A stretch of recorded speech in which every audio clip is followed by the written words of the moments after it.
L'arrêt inexplicable. Il était un homme habitué aux projecteurs, aux foules qui scandent son nom, aux discours qui façonnent l'histoire. Mais cette nuit-là, il n'y avait ni applaudissements, ni caméra. Seulement, un corps affaissé dans le silence d'une résidence privée, un cœur arrêté et l'horloge implacable qui marquait chaque seconde perdue.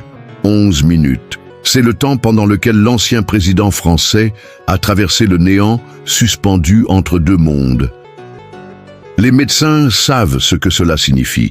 Après 3 minutes, le cerveau commence à s'assombrir. Après 5, les dégâts deviennent irréversibles. Après 10, il ne reste que l'ombre d'un homme. Et pourtant, ce corps allongé refusait de livrer son dernier souffle, comme si une volonté invisible retenait le fil ténu de l'existence. Le silence de la pièce était plus lourd que des funérailles, car chacun savait que ce n'était pas seulement un homme qui tombait, mais tout un symbole. Les sirènes se sont brisées dans la nuit, portant avec elles le compte à rebours macabre. Dans l'ambulance, les gestes étaient mécaniques, compression thoracique, défibrillation, injection. Mais derrière chaque manœuvre, il y avait cette certitude glaciale. Les minutes s'écoulaient et la vie ne revenait pas. 11 minutes, c'est une éternité quand le cœur reste muet. Et pourtant, à la 11e, quelque chose a tremblé. Les témoins parlent d'un sursaut brutal, d'un souffle rauque arraché au vide. Les yeux sont restés clos, mais les machines se sont rallumées, projetant à nouveau leur lueur verte et rouge. Personne ne cria victoire. Trop de fois, les réanimations ne sont qu'un sursis. Mais cette nuit-là, l'inexplicable s'est invité dans une pièce saturée d'odeurs de plastique brûlé et de désinfectant. Alors la question demeure obsédante.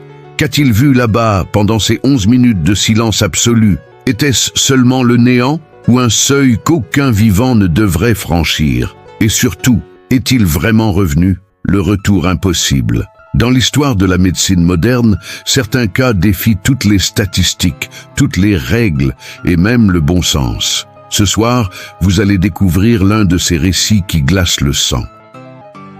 Un ancien président français, figure respectée, a passé 11 minutes sans vie, son cœur totalement arrêté, son corps inerte. 11 minutes qui auraient dû signer son arrêt définitif. Et pourtant, l'impossible s'est produit. Pendant que les horloges marquaient ce temps interminable, son entourage observait impuissant, persuadé que tout était perdu. Les médecins savaient que le cerveau ne pardonne pas tant de secondes de silence. Et malgré cela, au moment où l'espoir s'était éteint, un souffle, un battement, un signe fragile a fait vaciller la frontière entre la mort et la vie. Mais ce retour n'était pas une résurrection simple. Ce fut un chemin sombre, marqué par des visions, des cicatrices invisibles et une vérité que peu osent affronter. Dans cette vidéo, vous allez suivre chaque instant, chaque chapitre de cette histoire interdite. Vous verrez les décisions désespérées des médecins, les procédures jamais révélées au grand public et le mystère qui plane encore aujourd'hui. Revient-on vraiment le même après 11 minutes de néant? Avant de continuer, prenez un instant. Abonnez-vous à cette chaîne, cliquez sur le pouce bleu et surtout, écrivez dans les commentaires de quel pays et de quelle ville vous nous regardez. C'est important pour nous de savoir jusqu'où ces récits voyagent, car ces histoires ne sont pas seulement médicales.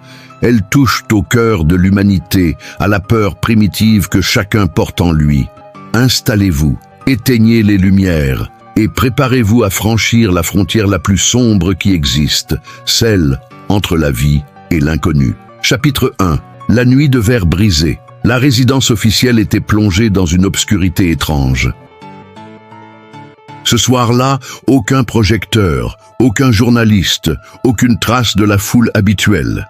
Les murs de pierre semblaient retenir leur souffle, comme s'ils pressentaient le drame.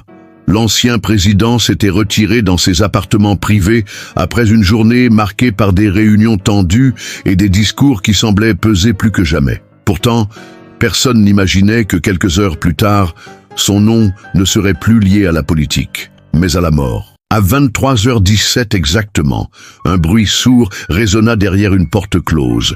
Ce ne fut ni une explosion, ni un cri, mais le bruit mat d'un corps s'effondrant contre le marbre.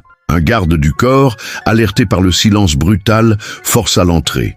Il découvrit une scène figée. L'homme qui avait dirigé le pays gisait au sol, ses yeux entr'ouverts fixant un plafond qu'il ne voyait déjà plus. Le verre d'eau renversé sur la table formait une tache froide, comme une signature invisible du destin. La première vérification fut instinctive, le pouls. Mais sous les doigts tremblants, il n'y avait rien.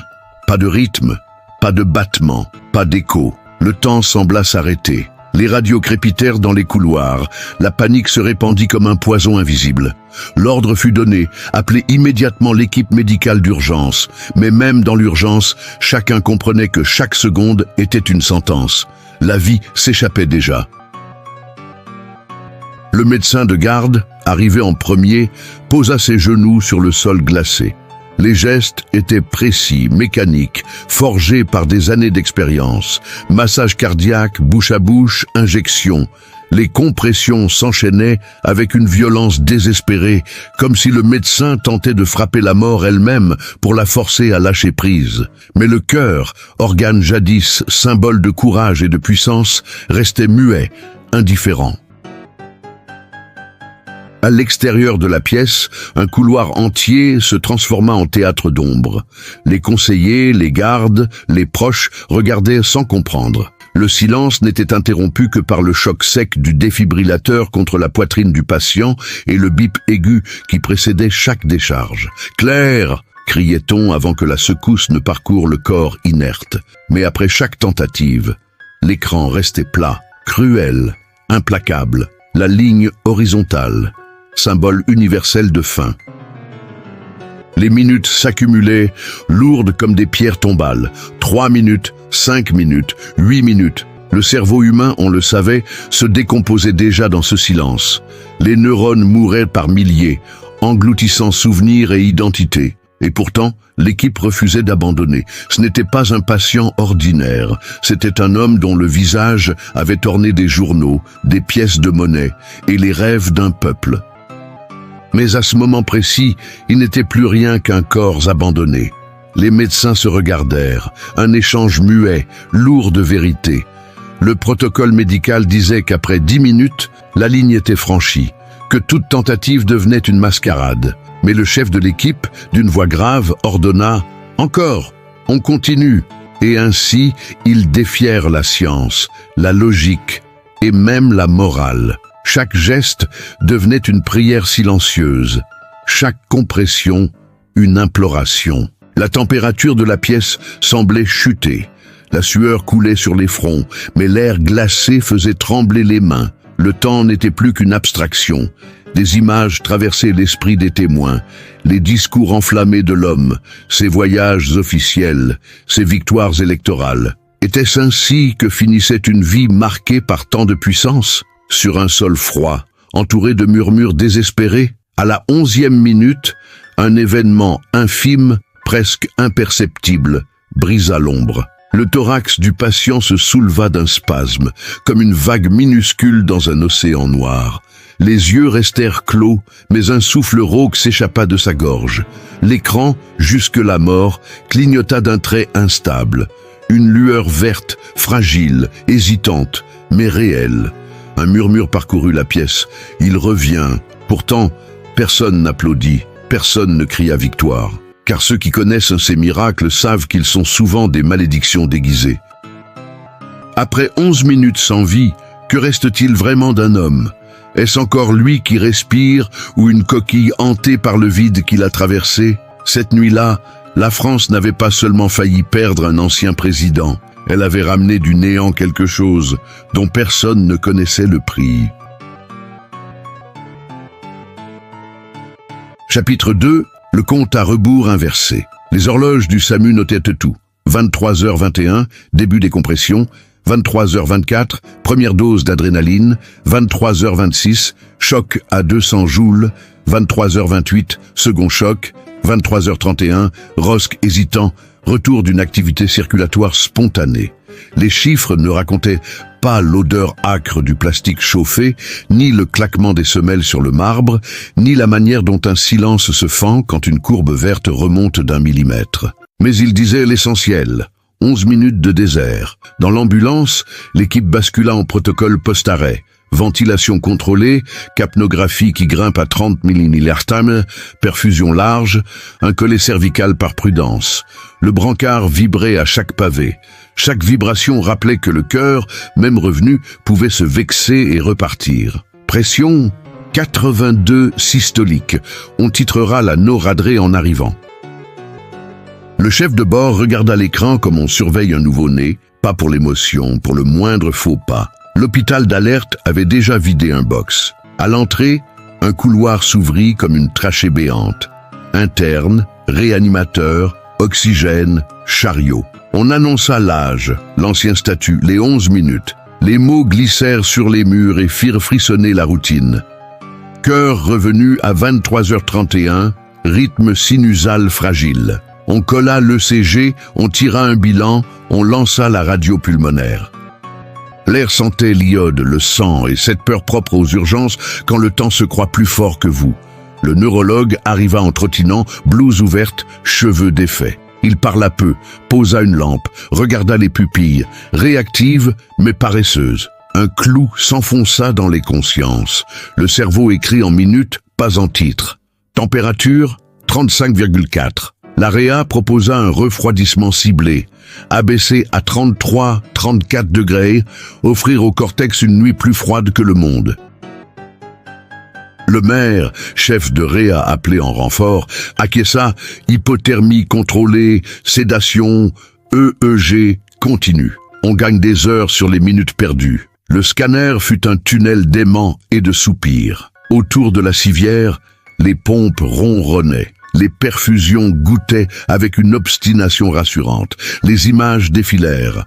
Pas d'hémorragie, pas d'œdème massif. Un cerveau qui avait connu l'ombre, mais n'affichait pas encore son verdict. On nota discret flou cortical, une phrase qui sonne comme une menace chuchotée. À la sortie, on réinstalla les lignes. Artérielle, veineuse centrale, sonde urinaire. Le gouvernement invisible d'un corps qui hésite. La salle de réanimation semblait un aquarium de vitres et de chiffres. On posa des électrodes d'EEG. L'écran traça des lignes modestes, pas belles mais vivantes. Le refroidissement commença. Poche glacée, cathéter de température, couverture à circulation d'eau. Le visage prit une teinte de marbre poli. Nous fermons la lumière, nous rallongeons la nuit, dit le maire. L'équipe fit silence. Comme si parler trop fort pouvait réveiller la mort, soupçonneuse derrière la porte. Dehors, les téléphones vibraient déjà. On demandait des mots, des certitudes, un futur antérieur qui arrange. La chef de cabinet apparut, neutre comme un verdict.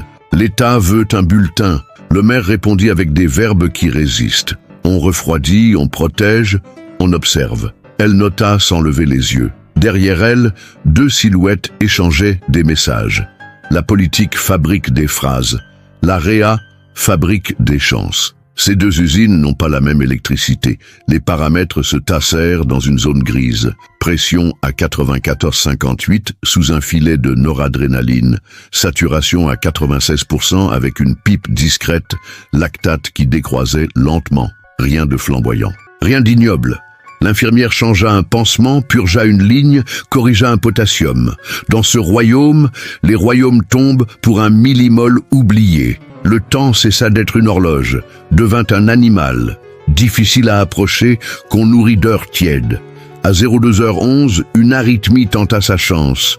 2 salves de VT non soutenues, une barrette de magnésium, un regard entre l'ECG et le thorax, la diplomatie la plus brève du monde. Le rythme se rangea. L'EEG fit une vague plus ample, comme un rêve qui se retourne sur lui-même. On y est, souffla quelqu'un sans préciser où « là » se trouvait. Peut-être sur cette fine corniche où la vie et son absence marchent l'une derrière l'autre sans se toucher. Quand la première heure post-rosque s'acheva, on écrivit « patient stabilisé sous hypothermie, pronostic neurologique réservé ». Les mots sont maigres, mais ils survivront aux cris. Le maire ôta ses gants, les jeta et resta un instant à regarder l'homme derrière les machines. 11 minutes de néant, et pourtant un souffle mesure déjà la salle. Revenir, pensa-t-il, n'est jamais un aller simple en sens inverse. C'est un sentier neuf taillé dans un bois qui ne vous reconnaît plus. Chapitre 3. La chambre des murmures. La réanimation de nuit n'est jamais silencieuse. Elle respire par ses machines, bip régulier, alarme brève, ventilateurs qui soufflent comme des poumons de fer. Pourtant, cette nuit-là, il y avait autre chose. Dans la chambre 12, autour du lit refroidi, les soignants parlaient à voix basse. Pas par respect pour le repos d'un patient sédaté, mais par instinct. Comme si 11 minutes d'absence avaient laissé dans l'air un écho que personne n'osait contrarier. Le corps, enveloppé de couvertures glacées, paraissait étranger à la fonction qu'il occupait jadis. Pas de costume, pas de pupitre, pas de caméra. Seulement une chair pâle, reliée à des câbles. On aurait dit un mannequin sur lequel on teste l'obstination des humains à défier la mort. Et pourtant, chaque courbe à l'écran, pression, fréquence, saturation, racontait une lutte discrète, comme un cœur qui avait accepté de revenir, mais sous condition. L'EEG envoyait ses lignes hésitantes. Des pointes, des vagues lentes, un tracé imparfait. Le neurologue, posté comme un veilleur de phare, gribouillait des notes. Activité diffuse, pas de crise épileptique pour l'instant. Ses yeux, cependant, disaient autre chose, que ce cerveau avait goûté au vide et qu'il revenait avec une empreinte, une cicatrice invisible. Les électrodes, collées au cuir chevelu, ressemblaient à une couronne d'épines modernes. Autour, les infirmières ajustaient les pompes, changeaient les seringues de noradrénaline, vérifiaient le sodium et le lactate. Chaque geste était millimétré, comme si la moindre erreur pouvait rallumer le compte à rebours. Le silence n'était brisé que par des codes. Potassium 3,2, lactates en baisse, FiO2 stable à 40%. Dans cet univers, les phrases n'ont pas de verbe, elles sont des constats. Et les constats sont des armes contre l'incertitude. Pourtant, malgré le calme, certains juraient entendre autre chose. L'aide-soignante, en relevant la perfusion, crut percevoir un souffle qui n'était pas celui du respirateur. Un murmure, à peine audible, glissant entre les sons mécaniques. Elle n'osa pas le dire, de peur qu'on l'accuse de fatigue ou d'hallucination, mais quand elle croisa le regard d'un interne, elle comprit qu'il avait perçu la même étrangeté, comme si l'absence avait laissé une trace sonore. À 04h13, le tracé cardiaque eut une pause, 2 secondes, puis 3. Le bip continu s'étira en un fil glacé. Tous se figèrent. Une perfusion fut purgée, un massage prêt à commencer, mais le cœur reprit, lentement, comme un vieux moteur qu'on relance. La salle souffla sans un mot, mais chacun sentit que ce n'était pas une simple arythmie. C'était comme si le corps hésitait à rester de ce côté-ci. Dans le couloir, les conseillers politiques patientaient, exigeant des nouvelles. « Il faut un communiqué, même bref », dit l'un d'eux, stylo tremblant. Mais le chef de Réa, le maire, refusa. « Nous ne sommes pas des prophètes. Nous observons. » Il ne dit pas à voix haute que ce qu'ils observaient n'appartenait pas qu'à la médecine. Mais ses yeux fatigués, fixés sur le patient, trahissaient cette pensée. La température corporelle descendait vers 33,2, le seuil voulu. Les médecins savaient que ce froid était leur seule arme pour retarder l'inéluctable. Mais certains, dans l'équipe, se demandaient si ce froid ne rappelait pas trop celui que le patient venait de quitter. Et si, au lieu de protéger son cerveau, il rouvrait la porte qu'on venait de fermer. Personne n'osa formuler cette crainte, mais elle flottait comme une buée invisible dans la pièce. Vers 5 heures, une main tressaillit. Les doigts, raides, eurent un mouvement bref. Pas une commande consciente, un réflexe spinal, dirent les médecins. Mais pour l'aide-soignante qui tenait cette main au moment exact, ce fut autre chose. Une preuve que derrière les machines, une volonté restait tapie, cherchant un passage. Elle recula d'un pas, bouleversée, comme si la peau glacée lui avait transmis une étincelle d'abîme. Quand l'aube grise se leva sur Paris, la chambre 12 demeurait un théâtre d'attente. Le patient n'était ni mort, ni pleinement revenu. Suspendu, il flottait dans un espace où la science et le mystère se croisent. L'équipe consigna chaque donnée, chaque variation. Mais au fond d'eux, tous savaient que la nuit avait déposé quelque chose d'autre, une présence muette qui semblait écouter autant qu'eux. Et la question, obsédante, restait la même. Que voit-on quand on passe 11 minutes dans le néant? Chapitre 4. Le poids du néant. Au petit matin, la réanimation avait l'odeur âcre du désinfectant et du café froid. Les couloirs bruissaient d'une agitation maîtrisée, mais dans la chambre 12, le temps restait figé. Chaque seconde se traînait comme si l'univers hésitait à tourner. Le corps du patient était là, immobile, réduit à une mécanique fragile que les machines maintenaient à flot. Mais derrière les chiffres sur les écrans, une autre vérité s'imposait. 11 minutes d'absence ne s'effacent pas. Elles s'impriment dans la chair, comme une brûlure invisible. Les neurologues se succédaient, posant des questions simples, presque banales. Réagit-il à la douleur? Y a-t-il une réponse pupillaire? Mais chaque test donnait des résultats hésitants. Parfois, une contraction. Parfois, un silence absolu. Les pupilles semblaient jouer avec la lumière, tantôt fuyant, tantôt indifférentes. Les comptes rendus s'accumulaient, stériles. Mais la pièce, elle, vibrait d'un silence lourd, comme si elle abritait un secret que personne n'osait écrire. Le professeur Lemaire, chef de service, nota dans son dossier « Activité cérébrale minimale, pronostic réservé ». Ses mots étaient froids, mais sa main tremblait. Il avait vu tant de patients, des comas profonds, des arrêts cardiaques, des réanimations impossibles. Mais jamais un ancien président de la République suspendu ainsi entre deux mondes. Et au fond de lui, une question l'obsédait. Avait-il vraiment sauvé une vie ou avait-il forcé une porte qui ne devait pas se rouvrir? Dans la salle d'attente, les conseillers politiques débattaient déjà du récit à livrer aux médias. « Il faut parler d'un incident bénin », lança l'un. « Non, il faut insister sur la force et le courage », répliqua un autre. Chacun voulait tordre la réalité pour en faire une légende. Mais la vérité, derrière ces murs stériles, était bien plus sombre. Un homme qui avait cessé d'exister pendant 11 longues minutes reposait là, fragile, incertain, avec peut-être plus de ténèbres que de lumière en lui. Vers 9 heures, un EEG révéla des pointes soudaines, comme des éclairs sur un horizon noir. Les techniciens s'agitèrent.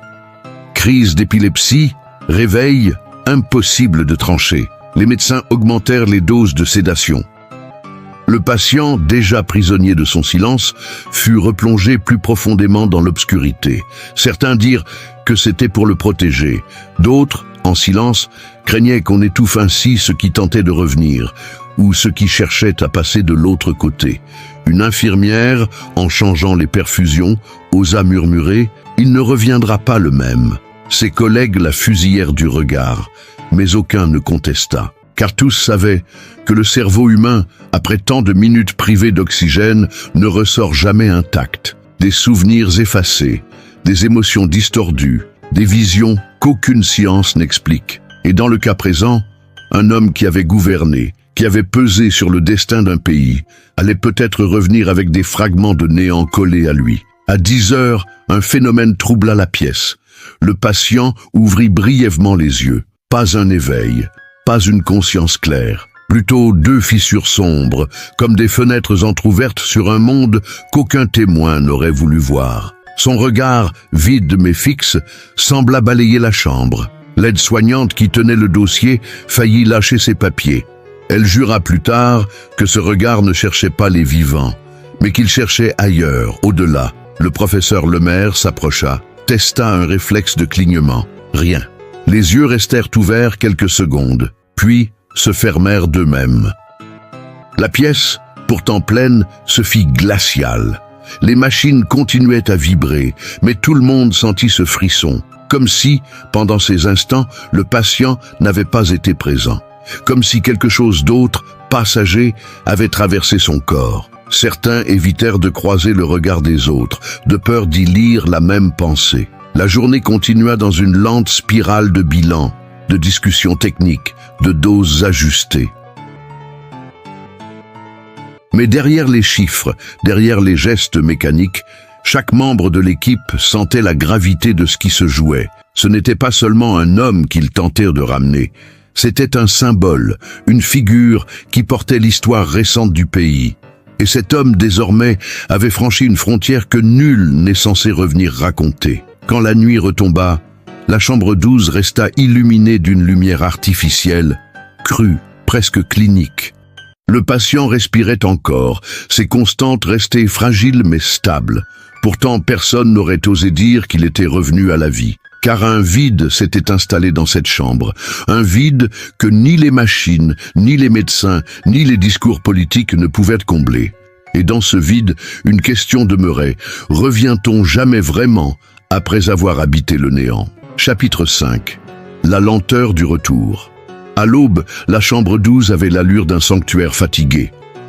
Les écrans s'étaient assagis, les alarmes avaient appris à chuchoter. Le protocole d'hypothermie touchait à sa fin. 36 heures à maintenir la température au bord de la nuit, puis la remonter, 1 degré toutes les 2 heures. Ce n'est pas un simple réchauffement, c'est une négociation avec un cerveau blessé qui ne pardonnera aucune brusquerie. Le maire relit le plan comme une litanie. Douceur, palier, silence. On débuta la réchauffe à 06h00. Couette thermique en mode tiède, soluté tempéré, perfusion recalibrée. La courbe de température se redressa avec la fébrilité d'une plante privée de soleil. L'EEG, lui, demeurait parcimonieux. Onde lente dominante, rare réactivité au bruit, quelques pointes qui inquiétaient sans convaincre. Pas de myoclonie, pas de tempête, nota le neurologue, tout en admettant que l'absence de catastrophe n'était pas encore une promesse de lumière. Les marqueurs tombèrent comme des oracles contradictoires. NSE modérément élevé, lactate en décroissance, gaz du sang rassurant sous ventilation protectrice. Les pupilles répondaient à la lumière, mais paresseusement, comme si elles sortaient d'un hiver obstiné. L'infirmière tourna le patient en décubitus latéral pour prévenir les escarres. Au même instant, la pression artérielle oscilla, vexée, et exigea une microdose de noradrénaline. Dans ses gestes humbles, le destin se racontait millilitre par millilitre. Dans le couloir, la politique attendait un signe. On voulait une phrase, un futur simple, il se réveillera. Le maire offrit un présent du réel. Il respire avec nous, il traverse. La chef de cabinet encaissa sans scier, rangea ses émotions dans un dossier. Elle apprit à parler le dialecte de la réanimation. Pas d'adjectifs, des chiffres et des si. Elle resta pourtant sur le seuil, étrangère dans ce pays où le temps n'a pas la même citoyenneté. À 10h15, on abaissa la sédation d'un cran. Le visage, cireux, prit une nuance plus humaine. Un clignement, fugace, vint se poser comme un oiseau méfiant sur le bord de la paupière. L'infirmière appela doucement « Monsieur ». La main ne bougea pas, mais la fréquence cardiaque, elle, grimpa de 2 battements. Modeste salutation d'un corps qui reconnaît son nom sans l'avouer. « Stimulé auditif léger », demanda le neurologue. On prononça son prénom, on évita les titres. L'EEG traça une vague plus ample, puis retourna à son économie. Le réchauffement continua. Patient. À 34,5 degrés, un frisson musculaire courut des épaules aux doigts, comme un courant d'air dans une cathédrale. On administra un anti-frisson. Le thorax se calma. Le respirateur, en mode d'assistance, laissa la poitrine proposer 2 efforts, timides, que la machine amplifia. « Laissez-lui la marche, nous garderons la rampe », souffla l'anesthésiste. Les chiffres se tinrent polis.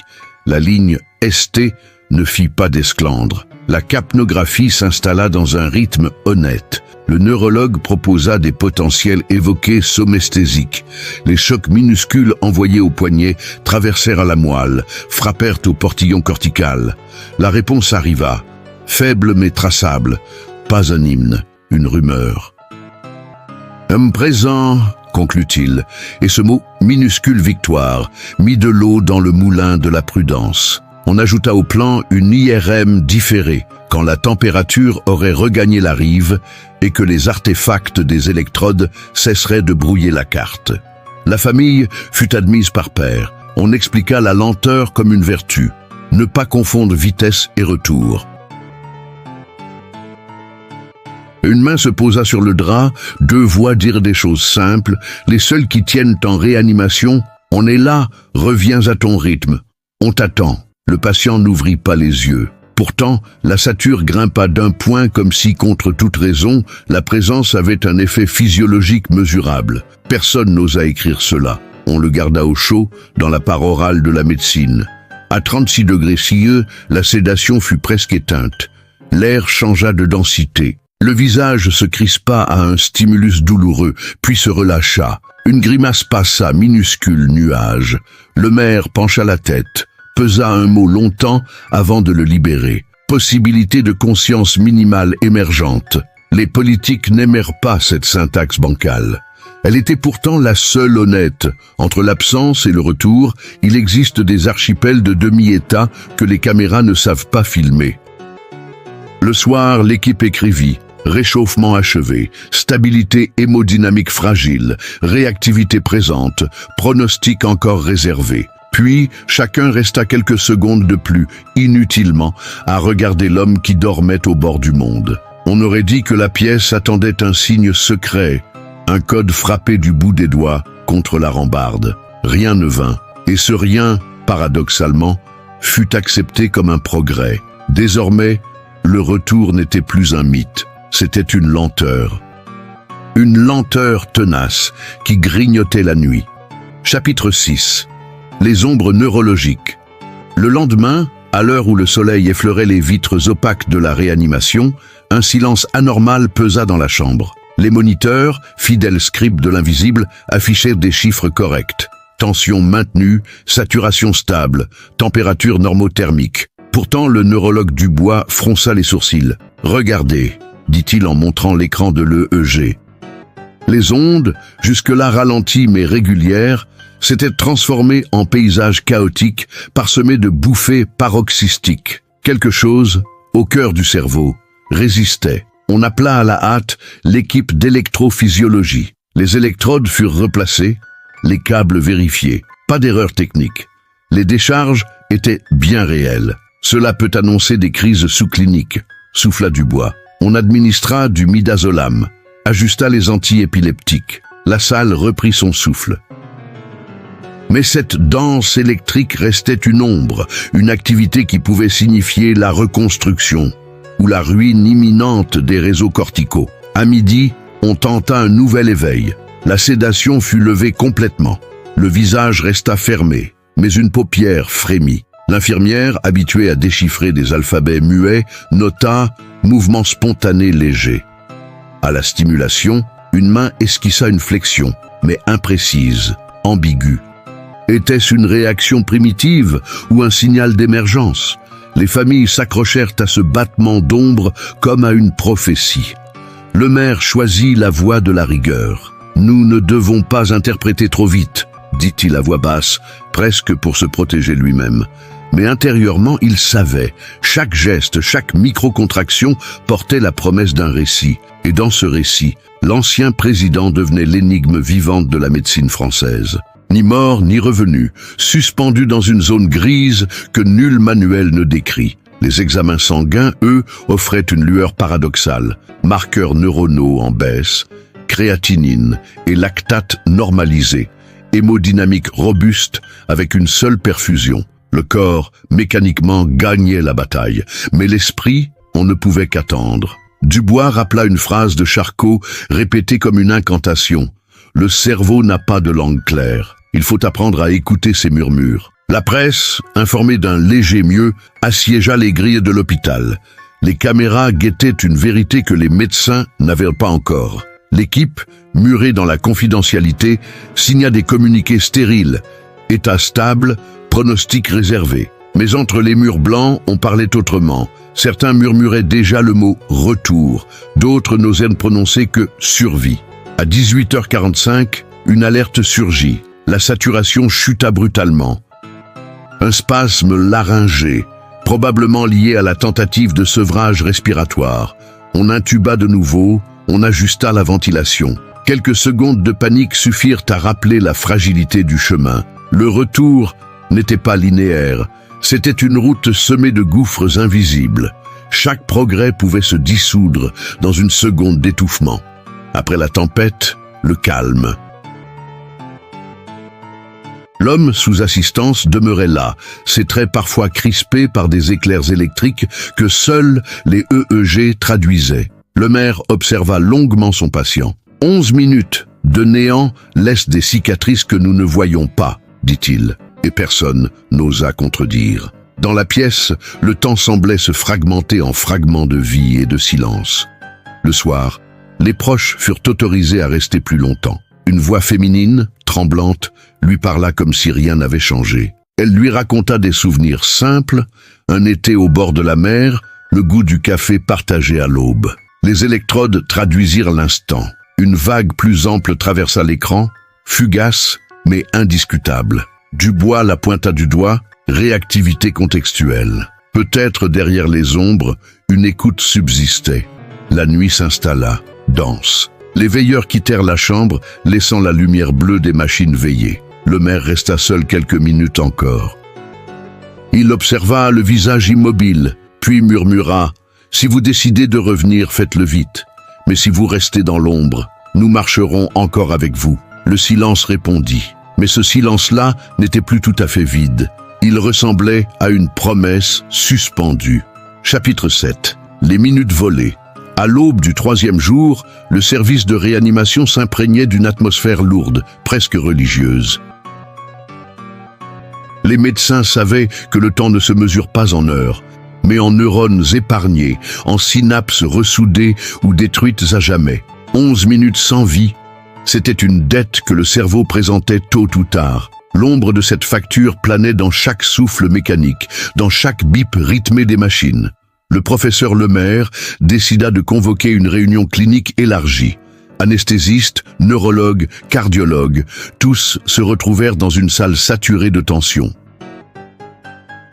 Le patient respire par assistance, les organes tiennent, mais le cortex nous échappe, déclara Dubois en projetant les tracés EEG. Des séquences aberrantes, semblables à des éclats de tonnerre, striaient l'écran. Chacun comprenait que l'enjeu dépassait la simple survie. Il s'agissait de savoir si l'homme pourrait encore être lui-même. Une décision audacieuse fut proposée. Tester un protocole expérimental de neuromodulation, interdit dans certains hôpitaux français. De faibles courants électriques dirigés sur le cortex préfrontal, dans l'espoir de réveiller les réseaux assoupis. Le maire fixa ses collègues. Ce n'est pas une expérimentation, c'est une tentative ultime. Le silence marqua l'assentiment. Personne ne voulait porter la responsabilité d'un échec, mais tous savaient qu'il n'y avait rien de plus à perdre. À 14 heures, la procédure débuta. Les électrodes furent appliquées avec minutie, les réglages ajustés au microampère près. Le corps du patient, immobile, sembla d'abord ignorer l'agression. Puis, soudain, ses paupières tressaillirent, ses doigts esquissèrent un mouvement minuscule. La pièce entière se figea. « Stimulus ou réponse ?» demanda une voix. Dubois scruta l'écran. Une réorganisation fragile mais réelle émergeait des tracés. L'ombre neurologique laissait filtrer une lueur. Pourtant, ce frémissement apportait plus de questions que de réponses. Était-ce un signe de retour conscient ou un simple réflexe, un spasme orchestré par un cerveau encore prisonnier du chaos? Le maire, debout près du lit, choisit de croire. Il appuya sa main sur l'épaule glacée du patient. « Revenez », murmura-t-il, comme si la volonté pouvait traverser les tissus et rallumer la flamme. À l'extérieur, les rumeurs enflammaient déjà la presse. Des progrès notables, annonçait un communiqué rédigé avec prudence. Les caméras capturaient les visages anxieux des proches, les passants s'agglutinaient, priant ou spéculant. Le pays entier retenait son souffle, mais derrière les portes closes, la réalité restait tremblante. Un homme oscillant entre deux mondes, chaque oscillation risquant de l'engloutir à jamais. La nuit venue, un nouvel événement glaça le service. Alors que les infirmières ajustaient la perfusion, le patient ouvrit brièvement les yeux. Pas un regard clair, mais une fissure où brillait l'ombre d'une conscience. Ses lèvres remuèrent, formant un son indistinct. Le silence de la chambre fut absolu. Il a essayé de parler, souffla l'infirmière. Dubois, sceptique, nota néanmoins l'heure et la réaction. car chaque détail devenait désormais une pièce à conviction. Les heures suivantes furent marquées par une instabilité étrange. Tantôt le tracé EEG s'illuminait de vagues plus organisées, tantôt il s'effondrait dans le chaos. « C'est comme marcher sur une corde raide », expliqua Dubois, et chacun savait que la chute était toujours possible. Le maire, les traits tirés, refusait de quitter le service. « Ce n'est pas seulement un patient, c'est un symbole », dit-il. S'il revient, il porte avec lui l'idée que même 11 minutes de néant ne suffisent pas à briser l'humain. Vers 4 heures du matin, un épisode inattendu surgit. Le patient bougea la tête, puis sembla fixer un point précis au plafond. Ses lèvres frémirent encore. Cette fois, un mot incertain mais audible échappa. « Froid ». L'équipe médicale resta pétrifiée. Ce n'était pas un réflexe, c'était une parole. La preuve que, quelque part dans l'obscurité, une conscience revenait hanter ce corps meurtri. Mais cette parole fut suivie d'un silence encore plus oppressant, comme si l'effort de parler avait coûté trop cher, comme si les ténèbres exigeaient un tribut pour chaque seconde de clarté. Les moniteurs restèrent stables, le cœur battait, les poumons respiraient. Pourtant, dans la chambre, chacun sentit que l'histoire venait de basculer. 11 minutes avaient volé à cet homme une partie de son âme, mais une autre refusait d'abdiquer. Et désormais, la vraie bataille commençait, celle de la mémoire, de l'identité, de ce qui fait un être humain. Chapitre 8. Le couloir des visages. Le lendemain du premier mot, l'hôpital changea de respiration. Dans les couloirs, des silhouettes s'arrêtaient devant la chambre 12 sans oser parler. La nouvelle avait filtré. Il avait parlé. Un mot seul. Froid. Les équipes se passaient l'information comme une flamme fragile. Pour la première fois, on programma non plus seulement des soins, mais des rendez-vous avec une éventualité. La conscience qui revient. Le maire ouvrit la journée par un plan serré, IRM cérébral haute résolution, sevrage ventilatoire prudent, réévaluation des antiépileptiques, kinésithérapie respiratoire et, si l'orage électrique restait contenu, reprise de la neuromodulation à faible intensité. Rien de spectaculaire, de la couture, dit-il. Dubois approuva, les yeux rivés à l'EEG qui, depuis l'aube, avait troqué ses éclairs contre un ciel nuageux mais lisible. La salle accepta ce répit sans sourire. La joie ici est une entorse. Le transport vers l'IRM fut un rituel. Respirateur portable harnaché, pompes fixées comme des talismans, dossiers serrés entre des doigts gantés. Dans le tunnel, le marteau des gradients résonna comme une forge lointaine. La flaire dévoila des zones de souffrance discrètes autour du cortex frontal. Rien d'irréparable. La diffusion murmura quelques îlots d'ischémie minuscules. Et pas de catastrophe anatomique, conclut Dubois, mais un cerveau qui a traversé l'hiver.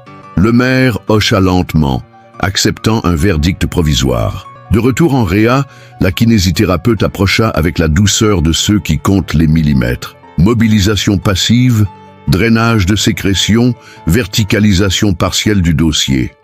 À chaque manœuvre, le visage se crispait d'une grimace qui ressemblait à un souvenir. L'infirmière parla bas, comme on raconte une histoire à un naufragé encore dans l'eau. « Vous êtes là, on va vous aider à respirer sans machine. » L'oxygène se fit plus humble.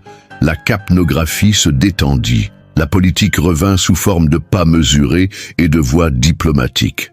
Derrière la vitre, 3 visages, anciens adversaires, alliés d'un jour, observaient le lit avec une ferveur mal contenue. « Nous devons préparer un récit », glissa l'un. Le maire répondit sans détour. « Le récit, c'est une main qui serre, un souffle qui tient. » Les visages s'égratignèrent de dépit. Ils voulaient des dates, des promesses. La biologie, elle, distribuait des secondes. À midi, on tenta un temps d'éveil. Sédation coupée, ventilation en support. Les paupières frémirent, puis s'ouvrirent de quelques millimètres. Le regard n'accrocha ni la vitre ni les blouses. Il accrocha la lumière au pied du lit, comme un phare venu d'un autre rivage.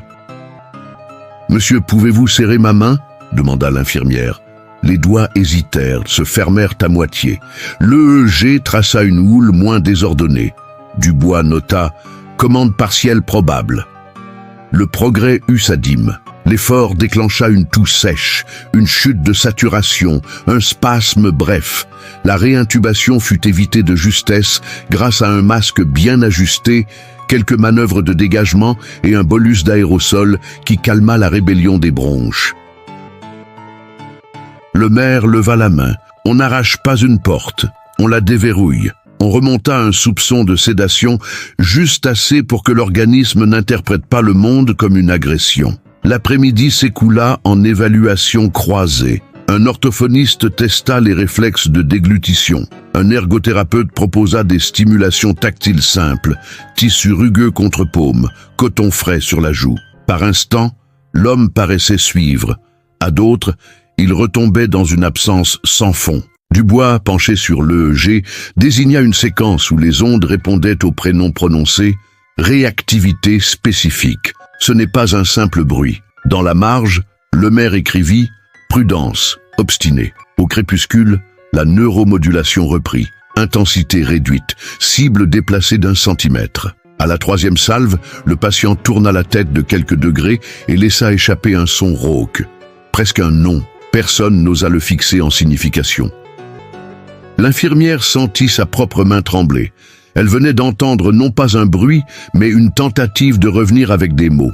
Dehors, la rumeur enfla. Dedans, on garda le secret. Parce que les phrases cassent les choses fragiles. La nuit trouva l'équipe debout, plus calme qu'à l'ordinaire. Les chiffres s'alignaient comme des soldats harassés, mais vivants. Le maire, avant de quitter la chambre, s'adressa à ce visage encore mal habité. « Vous avez déjà fait le trajet du retour. Nous vous éclairons les marches. » Derrière la vitre, les silhouettes politiques s'étaient dissoutes. Il ne restait que le reflet des soignants. Dans ce couloir de visage, celui qui comptait recommençait, millimètre après millimètre, à ressembler à quelqu'un. Chapitre 9. Les 11 minutes. Gravé. La nuit suivante, le silence de la chambre ressemblait à une prière étouffée. Le cœur battait, certes, mais les visages gardaient en mémoire ces 11 minutes d'absence. Chaque bip du moniteur semblait poser la même question. Qu'a-t-il vu là-bas? Le maire notait les constantes d'une écriture sèche. Dubois suivait les tracés électriques comme un astrologue qui guette une étoile récalcitrante. Mais dans l'air, il y avait autre chose qu'une clinique, une présence obscure qui refusait de se dissiper. Au matin, une réunion se tint dans la petite salle attenante. Les experts parlaient chiffres, fraction d'éjection à 48%, oxymétrie stable, pupille réactive, cortex frontal encore hésitant. Mais derrière ces pourcentages, les soignants voyaient autre chose, une lutte invisible. Dubois osa une phrase. L'électroencéphalogramme garde la trace d'un effondrement massif. 11 minutes, ça imprime le tissu cérébral comme un fer rouge. Le maire répondit, et pourtant, il nous serre la main. On tenta une nouvelle extubation partielle, avec canule et assistance réduite. Le souffle se fit rugueux, mais il tint. Chaque inspiration avait l'allure d'une victoire arrachée au néant. L'infirmière murmura « Vous respirez seul, monsieur ». Et, à la stupeur générale, une larme glissa sur la tempe du patient. Était-ce réflexe? Émotion? Nul ne put répondre.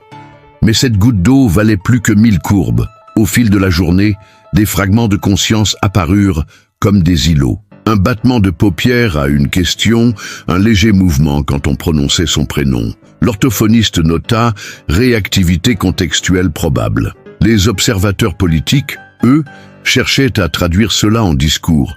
Le maire les arrêta. Ici, ce n'est pas un roman, c'est une bataille de neurones. L'après-midi, Dubois proposa un test de mémoire implicite.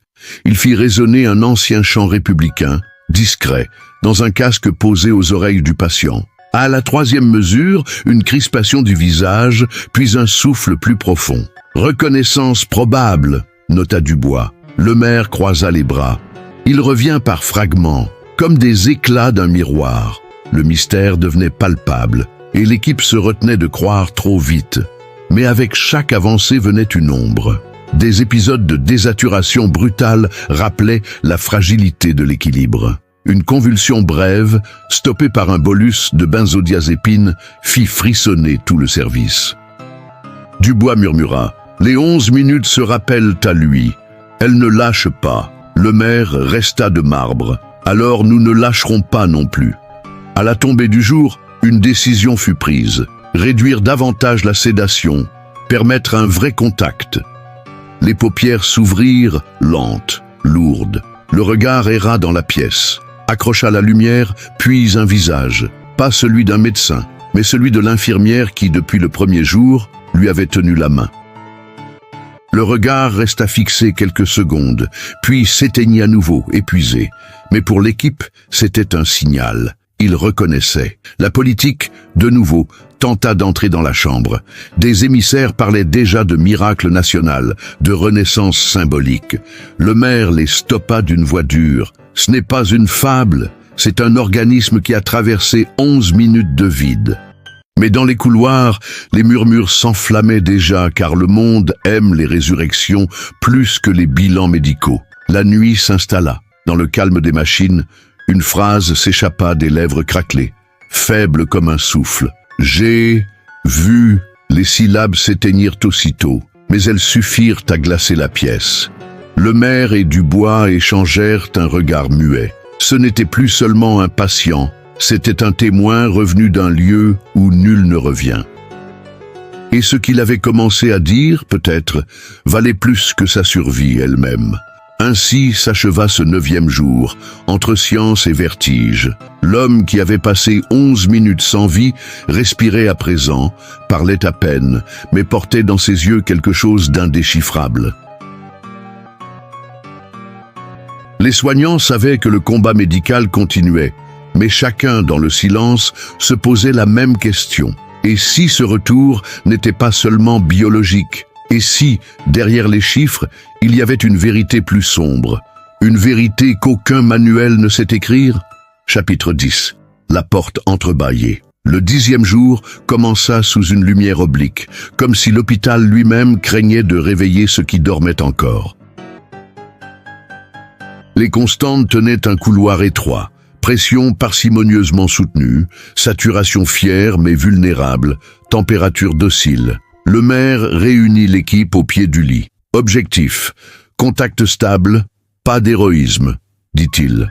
On coupa le dernier pan de sédation, on garda l'oxygène humble, on rangea les médicaments comme on range des outils après un orage. La respiration, désormais, appartenait au patient. Elle montait et descendait avec la lenteur d'un escalier qu'on gravit en posant la main sur la rampe. L'orthophoniste s'approcha avec une voix de velours.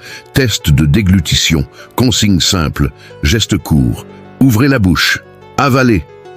Une toux, un geste d'agacement, puis un premier passage de salive qui ne trahit ni lymphe ni panique. Dans le coin, Dubois surveillait l'EEG, des ondes qui cessaient de se battre entre elles. « Monsieur, serrez ma main si vous comprenez. » L'infirmière tendit ses doigts. La pression fut nette. 2 secondes. Relâchez. « Et si vous avez mal ?» Rien. « Si vous êtes fatigué ?» Cette fois, un clignement lourd, presque volontaire. Le maire nota, sec. Commande binaire plausible. Il n'osa pas écrire conscience. Le mot « ici » pèse plus qu'un diagnostic. Il s'entend dans les couloirs, il se déforme au micro, il rompt les silences utiles. Le bulletin médical devait tomber à midi. Derrière la vitre, la chef de cabinet fit des pas mesurés, le stylo entre l'index et le majeur comme un diapason. « Nous dirons qu'il progresse », souffla-t-elle. Le maire répondit « Dites qu'il se maintient et qu'il répond par geste. » Elle plissa les lèvres. La prudence ne gagne pas d'élection. Mais elle acquiesça. Mieux vaut une phrase maigre qu'un triomphe qui s'effondre. L'orthophoniste lança des stimulations auditives. Prénom, date, lieu. À prénom, une contraction de la mâchoire. À lieu, un regard glissant vers la fenêtre comme si la lumière avait un sens. « Essayez un mot », proposa-t-elle. Les lèvres remuèrent. Un souffle rauque, sans syllabe, se perdit. Encore. Alors, très bas, un bruit qui n'était plus un bruit. Ici. Un seul adverbe, minuscule, mais qui arrimait le monde à la chambre 12. Dubois griffonna « Production vocale intelligible ». Oui, ce progrès coûta son tribut. Quelques minutes plus tard, la fréquence cardiaque s'emporta, la saturation tituba. On remit un masque à haut débit, on calma la tempête avec des gestes qui tiennent plus de la liturgie que de la technique. Trop tôt pour de longues fenêtres, rappela l'anesthésiste. Le maire approuva d'un signe. Revenir ici se conjugue en fractions. Chaque excès rallume le vide.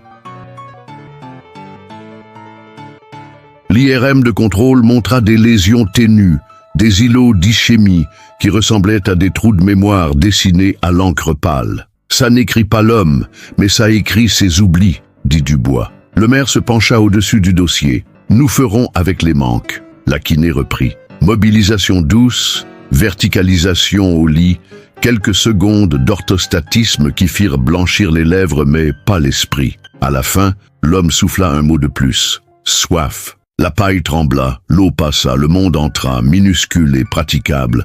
À midi, le maire sortit face aux caméras. Pas de superlatif. L'état est stable. Des réponses par geste, quelques mots isolés. Le pronostic neurologique reste prudent. Les questions fusèrent. Mémoire, séquelles, avenir politique. Il resta sur son rivage. Nous parlons de neurones, pas de narration. De retour, il retrouva la chambre baignée d'un calme gagné à la corde. La famille venait d'entrer deux par deux, posant sur le drap des phrases petites qui ne blessent pas.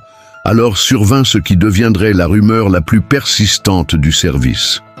L'infirmière, qui gardait sa main depuis le premier jour, dit simplement « Vous êtes en sécurité ». Les yeux se fixèrent, sans errer, sur son visage. 3 syllabes franchirent la gorge, brisées mais nettes. « J'ai vu ».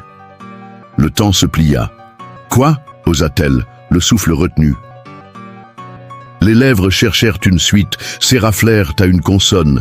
Rien. L'EEG dessina une houle plus large, non menaçante, comme si le cerveau lui-même reculait devant la description. Le soir, la note clinique fut écrite avec une précision de funambule.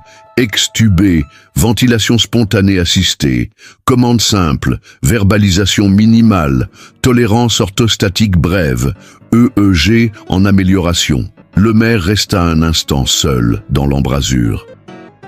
« Vous n'êtes pas revenu indemne, pensa-t-il, mais vous êtes revenu. » Dans le reflet de la vitre, il vit son équipe, cernes, mains lavées, bips apprivoisés, et l'ombre de ces 11 minutes qui ne partira jamais tout à fait. La porte entre la vie et l'inconnu demeurait entr'ouverte.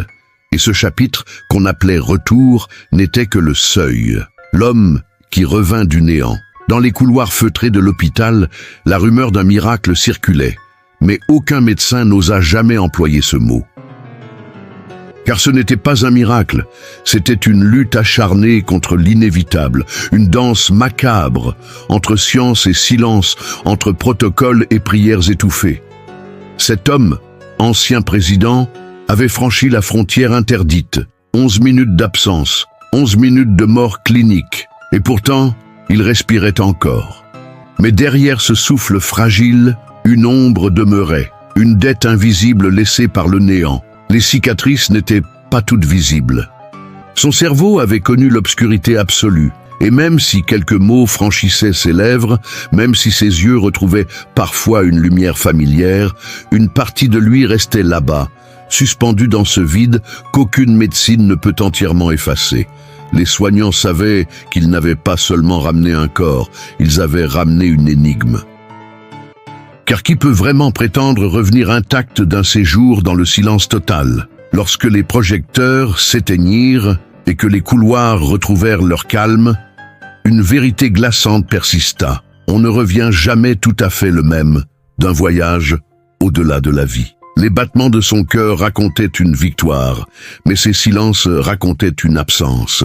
Et dans chaque regard posé sur lui, flottait cette question interdite. Était-ce vraiment lui qui était revenu? Ou une version brisée par 11 minutes d'éternité?